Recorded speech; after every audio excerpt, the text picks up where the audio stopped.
গরিব ঘরের ঝি, বুঝে শুনে কাজকর্ম করবি, ভুল হলে কিন্তু বাড়ি থেকে বের করে দিব। আরে বাবারে, কাজকর্মের সময় তো ঠিকই বলো যে তোমার সংসার, তোমার নিজের সংসার, বুঝে শুনে কাজকর্ম করতে। অন্য বেলায় তোমার বাড়ি হয় কেন? আজকেও কিন্তু নুনে পোড়া তরকারি করেছিস, বাড়ি থেকে কিন্তু বের করে দিব। সত্যি সত্যি প্রচুর নুনে পোড়া তরকারি করেছি, জানি না কপালে কি আছে। হ্যালো এভরিওয়ান, আসসালামু আলাইকুম। কেমন আছেন? আশা করি সবাই ভালো আছেন, সুস্থ আছেন। আলহামদুলিল্লাহ আমিও ভীষণ ভীষণ ভালো আছি। সকালবেলা ঘুম থেকে উঠে বাইরে চলে আসছে, আমার ঘুম থেকে ওঠার আগে মাছ নিয়ে চলে আসছে। তো মাছ তো আনেনি, শামুক নিয়ে চলে আসছে আজকে। তো বৃষ্টি হালকা হালকা হচ্ছে, মাছ পড়ছে না খুব একটা।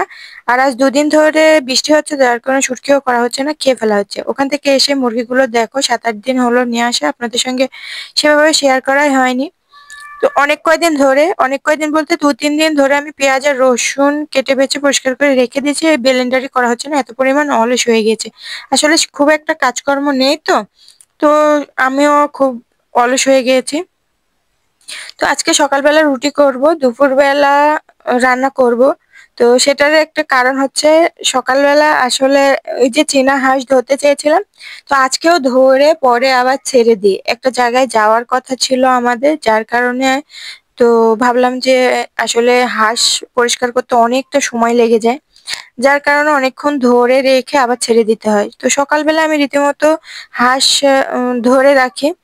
তো সেই চিন্তা করে ভাবলাম যে সকালবেলা রুটি করি আর দুপুরে একবারে রান্না করব হাঁস পরিষ্কার করে। তো সেটা তো আর রান্না করা হলো না। তো সকালবেলা ভাবছি যে রুটি করি।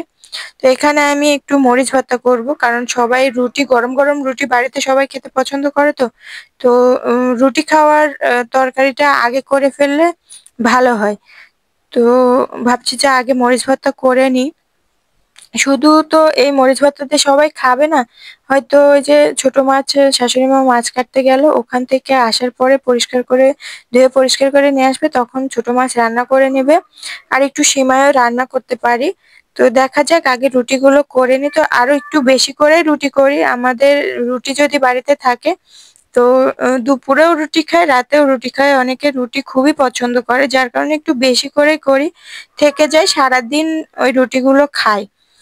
তো তার জন্য একটু অনেকটা করে আটা নিয়ে আমি এখানে ছেনে নিচ্ছি, আর ওদিকে কড়াইতে আমি একটু মরিচ আর শুকনো মরিচ দিয়ে নিয়েছি ভর্তা করার জন্য। ঝাল ঝাল ভর্তা রুটির সঙ্গে ভালোই সবাই পছন্দ করে, তবে আমি এই টাইপের মরিচ ভর্তা পছন্দ করি না। কাঁচা পেঁয়াজ আর মরিচ দিয়ে যে একটা ভর্তা করা হয়, ওটাই আমার রুটির সঙ্গে খেতে ভালো লাগে। আর এখানে এসে দেখেছি এরা মরিচ আর পেঁয়াজ হালকা করে বেরেস্তার মতো করে তারপরে পাটাতে মিহি করে বেটে ওইটাই খায়। তো সবার পছন্দ যেটা সেটা আমি করার চেষ্টা করি। তো সকাল সকাল এই তো রুটি করছে, এখানে আমার মরিচ ভর্তাটা জন্য পেঁয়াজ আর বেরেস্তা মরিচ হয়ে গিয়েছে। একটু লবণ দিয়ে নিয়ে নিয়েছি, বেটেও দিয়ে দিয়েছি, সবাই খাচ্ছে আর আমি এখানে রুটি একে একে করে দিচ্ছি। আজকের রুটিগুলো কেন জানি না ফুলছে না আসলে। এক, আমার জোর চুলা তো, আর লাকড়ির চুলা, এক চুলায় খুব একটা ভালো জ্বলতে চায় না।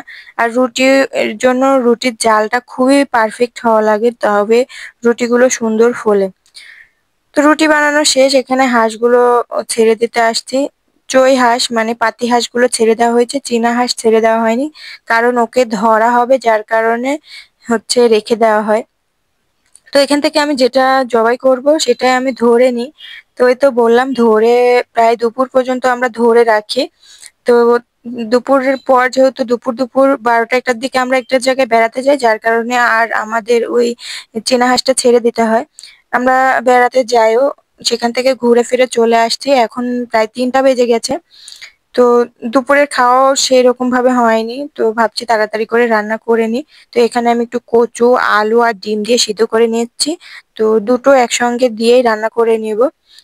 অনেকের আলু পছন্দ, অনেকের কচু পছন্দ, যার কারণে আমি মিক্সড করে নিয়েছি।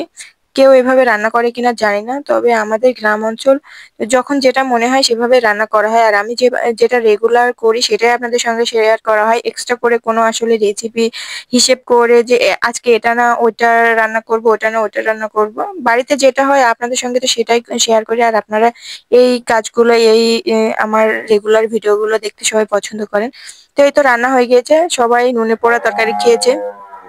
আজকে প্রচুর তরকারিতে নুনে পোড়া হয়েছে, যেটা আমি খাইনি, ঘুমিয়ে পড়ি। রাতে সবাই আসলে এটা নিয়ে বলা মানে বলেছে, যেটা আমি শুনতে পাইনি। পরের দিন সকালবেলা ঘুম থেকে উঠে শুনতে পাই।